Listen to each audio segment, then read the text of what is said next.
स्वामी विवेकानंद विगत शताब्दी का एक महान संत, एक महान ऋषि, एक महान तेजस्वी र आफ्नो गुरुप्रति समर्पित व्यक्तित्व हुनुहुन्थ्यो र उहाँको बारेमा विश्वमा खास गरेर हिन्दू जगतमा उहाँको नाम नसुन्ने व्यक्ति सायदै कोही होला, कोही मुस्किलले यस्तो व्यक्ति हामी भेट्न सक्छौँ जसले स्वामी विवेकानन्दको नाम नसुनेको होस्। उहाँको बारेमा स्वयं उहाँका गुरु रामकृष्ण देव, जसको स्वामी विवेकानन्द शिष्य हुनुहुन्छ, स्वामी रामकृष्ण देव नै बराबर भन्नुहुन्थ्यो कि नरेन्द्र सामान्य मान्छे होइन, यो त नारायणको अवतार हो, साक्षात नारायणको अवतार हो। नरेन्द्रको बारेमा कसैले शिकायत गर्यो, कसैले उहाँको बारेमा केही शब्द भन्यो भने रामकृष्ण एकदम रिसाउनुहुन्थ्यो र कुनै पनि तर्क दिए पनि उहाँ मान्न तयार हुनुहुन्थेन कि नरेन्द्रबाट केही क्षुद्र व्यवहार हुन सक्छ। नरेन्द्र उहाँको स्वामी विवेकानन्दको प्रारम्भिक कालको नाम हो, जुन उहाँको पारिवारिक नाम, परिवारले दिएको नाम उहाँको थियो नरेन्द्र नाथ दत्त। रामकृष्णले उहाँलाई नरेन्द्र नामले नै बोलाउनुहुन्थ्यो। 12 जनवरी 1863 मा जन्मिनुभयो बङ्गालको दत्त परिवारमा। 39 वर्षको सानो जीवन, उमेरको हिसाबले बडो सानो त कर्मको हिसाबले एक महान जीवन। 39 इयर्सको पिरियडमा जुन विवेकानन्दजीले हिन्दू धर्मको सेवा गर्नुभएको छ, भारतवर्षको सेवा गर्नुभएको छ, धर्मको जगतको सेवा गर्नुभएको छ, त्यो सामान्य साधकले 39 जन्ममा पनि गर्न सक्दैन। 39 वर्षको सानो आयुमा उहाँले पृथ्वीबाट बिदा लिनुभयो, तर पृथ्वीबाट बिदा लिनुभन्दा अगाडि उहाँले यस पृथ्वीमा एक शाश्वत धर्मको बीजारोपण गरेर जानुभयो। रामकृष्णको दर्शन सारा विश्वमा फैलाएर जानुभयो र हिन्दू भन्नुमा एउटा गरिमा र गौरव र हिन्दू भन्नुमा एक प्रकारको सम्मान उहाँले पैदा गरेर जानुभयो। आज जुन हिन्दू राष्ट्र र हिन्दूको रूपमा हामी बाँचिराखेका छौँ, यसको पछाडि कहीँ न कहीँ स्वामी विवेकानन्दजीको अज्ञात योगदान छ। स्वामी विवेकानन्दजीको दक्षिणेश्वरको मन्दिरमा पहिलोचोटि, दक्षिणेश्वरको आवासमा रामकृष्ण पहिलोचोटि दर्शन भयो। त्यो दर्शनको पछाडि पनि कथा छ। उहाँ जुन बेला रामकृष्णलाई भेट्नु, उहाँ त 19 वर्षको हुनुहुन्थ्यो, एकदम कलिलो उमेरको विद्यार्थी हुनुहुन्थ्यो। उहाँको एउटा प्रोफेसर हुनुहुन्थ्यो जो उहाँलाई पढाउनुहुन्थ्यो, डब्लु हेस्टी, फिलोसफीको प्रोफेसर हुनुहुन्थ्यो। उहाँलाई पढाउनुहुन्थ्यो दर्शनशास्त्र। र एक दिन उहाँले वर्ड्सवर्थको एउटा कविता छ समाधिको बारेमा, द एक्सकर्सन, त्यो पढाउँदै हुनुहुन्थ्यो र त्यो पढाउँदाखेरि उहाँले के भन्नु भने, यो समाधिको बारेमा मैले पढाएर तिमीले बुझ्न सक्दैन, यो संसारमा धेरै कम मान्छेले यो बुझ्न सक्छ र यो समाधि मैले अहिलेसम्म देखेकोमा दक्षिणेश्वरका एउटा सन्त रामकृष्णले यो समाधि प्राप्त गरेका छ र अरू कुनै व्यक्तिले मैले देखाएको छैन यो समाधिको बारेमा बोल्न सक्ने क्षमता राख्ने। जो एक्सकर्सनको जुन कुरा वर्ड्सवर्थले गरिराखेका छ, त्यो अनुभूति दक्षिणेश्वरको यो नाङ्गो फकिरको नजिक मैले देखाएको छु, त्यो समाधिष्ठ पुरुष हो। यसले विवेकानन्दजीलाई एउटा प्रेरणा दियो, रामकृष्णको दर्शन गर्नलाई ठुलो प्रेरणा दियो। र अर्को प्रेरणा उहाँका परिवारकै एकजना सदस्य हुनुहुन्थ्यो जो रामकृष्णको भक्त हुनुहुन्थ्यो। उहाँले रामचन्द्र दत्त उहाँको नाम छ, उहाँलाई रामचन्द्र दत्तजीले पनि प्रेरणा दिनुभयो कि तिमी गएर रामकृष्णको दर्शन गर। यो दुईटा प्रेरणाले 19 वर्षको कलिलो उमेरमा नै पुग्नुभयो हाम्रो नायक स्वामी विवेकानन्द रामकृष्णको शरणमा।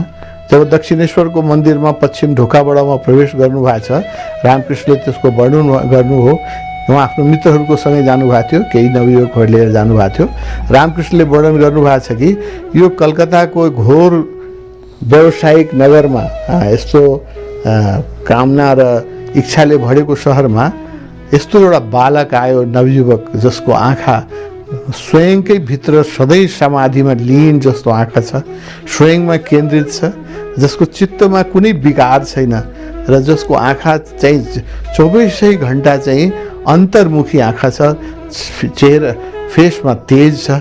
यस्तो दुर्लभ व्यक्तित्व कसरी यो कलकत्तामा आयो?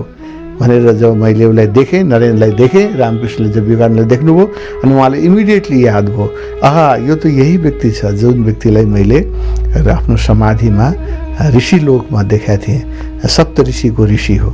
र त्यो पहिले दिनै विवेकानन्दजीलाई लगेर एकान्तमा उहाँले लग्नुभयो र एकान्तमा लगेर विवेकानन्दजीलाई के भन्नुभयो भने, नरेन्द्र तिमी साधारण मान्छे होइन, तिमी त साक्षात नारायण हो। 19 वर्षको नवयुवक जो नास्तिक पनि हुनुहुन्थ्यो, विवेकानन्दजी ईश्वरमा विश्वास गर्नुहुन्थेन, त्यस्तो व्यक्तिलाई एउटा गरिब बाहुनले भनिराखेका छ, नरेन्द्र तिमी सामान्य व्यक्ति होइन, तिमी एकान्तमा लगेर तिमी त साक्षात नारायणको अवतार हो। र भित्र गएर उहाँले सक्कर अरू सन्देश बङ्गालको जुन मिठाई हुन्छ त्यो र उहाँको लागि चाहिँ फलफुल लिएर आउनुभयो र सबै रामकृष्णले विवेकानन्दलाई दिएर के भन्नुभयो, यो सबै तिमी खाऊ। नरेन्द्रले भन्नुभयो मेरो साथीहरूलाई पनि बाँड्न दिनुहोस्, म बाँटेर खान्छु। अनि स्वामीजी रामकृष्णले के भन्नुभएन, यो सब तिम्रो लागि हो नरेन्द्र, त्यो साथीहरूले फेरि खान्छ। र दुइटै हात समातेर आफ्नै हातले नरेन्द्रलाई खुवाउनु भयो स्वामी रामकृष्णले। र जो जुठो खस्थ्यो उहाँको मुखबाट लड्डु सन्देशहरू खाँदाखेरि जुठो खस्थ्यो, त्यो जुठो टिपेर आफै खानुहुन्थ्यो रामकृष्णले। र विवेकानन्दले के लाग्यो भने यो पागल मान्छे, यो पागल ब्राह्मण यो के गरिरहेछ। अनि विवेकानन्द स्वामीजीले भन्नुभयो तपाईँ कस्तो व्यवहार गर्नुहुन्छ, मेरो जुठो खानुहुन्छ। अनि रामकृष्णले के भन्नुभयो भने, तिमी आफूलाई चिन्दैन, तिमी त साक्षात नारायण हो, तिमी नारायणको अवतार भएर जन्म्या हो। र यस्तो उहाँले रामकृष्णले छोड्नै मान्नु भएन विवेकानन्दले, यो शर्तमा मात्रै छोड्नुभयो कि तिमी फेरि तुरन्तै आउँछ मलाई भेट्नलाई। र दुइटै आँखामा आँसु भरेर उहाँले विवेकानन्दलाई बिदाई दिनुभयो र वादा लिनुभयो कि तिमी मलाई फेरि पुनः भेट्न आउँछ। दक्षिणेश्वरको मन्दिरमा अहिले पनि त्यो कोठा छ जुन रामकृष्ण जुन कोठामा राज हुनुभयो, जुन कोठामा बस्नुहुन्थ्यो। र अहिले पनि त्यो खाट छ जुन खाटमा रामकृष्णजी सुत्नुभयो। र त्यही खाटको नजिकमा एउटा सानो खाट थियो जसमा बसेर उहाँ ध्यान गर्नुहुन्थ्यो।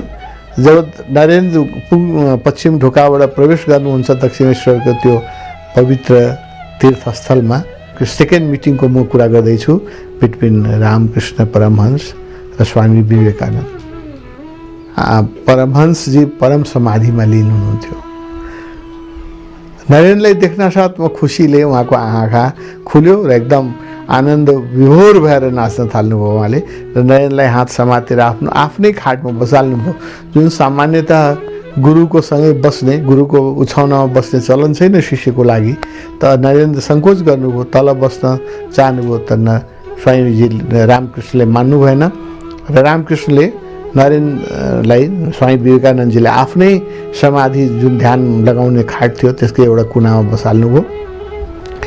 नरेन्द्र थाकेर आउनु भएको थियो, एकदम त्रसित हुनुहुन्थ्यो एकदमै, र विभिन्न प्रश्नले भरेर आउनु भएको थियो। अनेक प्रश्न उहाँको मनमा मस्तिष्कमा खेलिरहेको थियो र उहाँले प्रश्न गर्नुभयो, स्वामी विवेकानन्दजीले रामकृष्ण प्रश्न गर्नुभयो कि तपाईँले ईश्वर देख्नु भएको छ। यो प्रश्न स्वामी विवेकानन्दको बडो फेभरेट प्रश्न थियो। जुन पनि योगी महात्मा सन्तलाई भेट्न साथै उहाँले यो प्रश्न गर्नुहुन्थ्यो कि क्या आपने परमात्मा को देखा है। एकदम सोझै स्ट्रेट प्रश्न गर्नुहुन्थ्यो। परमात्माको बारेमा मलाई कुरा नगर्नुहोस्, स्ट्रेट आन्सर दिनुहोस्, हेभ यु सिन गड। धार्मिक व्यक्तिहरू धेरै घबराउँथे र कोही जवाब सिद्धान्तिक जवाब दिन लाग्थे, कोही श्लोक भन्न लाग्थे। विवेकानन्द उठेर हिँड्नुहुन्थ्यो। उहाँ भन्नुहुन्थ्यो कि मैले थाहा पाएँ तिमीले देखाएको छैन, तिमी स्ट्रेट आन्सर मलाई दियो, हेभ यु सिन गड। र यो कसैले उहाँलाई अफर्मेटिभ आन्सर अहिलेसम्म दिएको थिएन। यो सेकेन्ड मिटिङमा विवेकानन्दजीले आफ्नो स्ट्रेट क्वेसन गर्नुभयो स्वामी रामकृष्णसँग, सोझै प्रश्न गर्नुभयो कि ठाकुर, के तपाईँलाई भगवान्लाई ठाकुर भनिन्छ, रामकृष्णको एउटा नाम र बङ्गालमा आदरणीय व्यक्तिलाई दिने सम्बोधन हो ठाकुर, के तपाईँले भगवान्लाई देख्नु भएको छ। रामकृष्ण हाँस्नुभयो र उहाँले भन्नुभयो कि मैले देखाएको छु, एकदम स्पष्ट देखाएको छु र बराबर देख्छु, र जसरी तिमीलाई देखिरहेको छु त्यसरी देख्छु, र तिमीलाई जसरी मैले अहिले देखिरहेको छु त्योभन्दा पनि स्पष्ट देख्छु, त्योभन्दा पनि इन्टेन्स देख्छु। र के तिमी देख्न चाहन्छौ? अर्को विवेकानन्दजीलाई रामकृष्णले प्रश्न गर्नुभयो, विवेकानन्दजी यो प्रश्नको लागि तयार हुनुहुन्थेन, उहाँलाई त यो उत्तरले नै अचम्भित पारिदिएको थियो। At least I have met a person who can see that I have seen a god. उहाँ त बडो आश्चर्यचकित हुनुभएको थियो, पृथ्वीमा यस्तो व्यक्ति पनि छ जसले स्ट्रेट भन्न सक्छ कि मैले परमात्मा देखेको छु। र त्यो उत्तर सुनेर उहाँ हतप्रत हुनुहुन्थ्यो कि रामकृष्णले अर्को प्रश्न गरिदिनु भयो कि नरेन्द्र, के तिमीले परमात्मा देख्न चाहन्छ? स्वामी नरेन्द्रसँग उत्तरै आएन, के उत्तर दिउँ म? उहाँ हतप्रत हुनुभयो, आश्चर्यचकित हुनुभयो। तर रामकृष्णले उत्तरको लागि प्रतीक्षा गर्नु भएन। उहाँले विवेकानन्द बसिराख्नु भएको थियो त्यही खाटमा र रामकृष्ण ध्यानमा बसिराख्नु भएको थियो। आफ्नो खुट्टा उठाउनु भयो र आफ्नो खुट्टाले रामकृष्ण विवेकानन्दको छातीमा स्पर्श गरिदिनु भयो।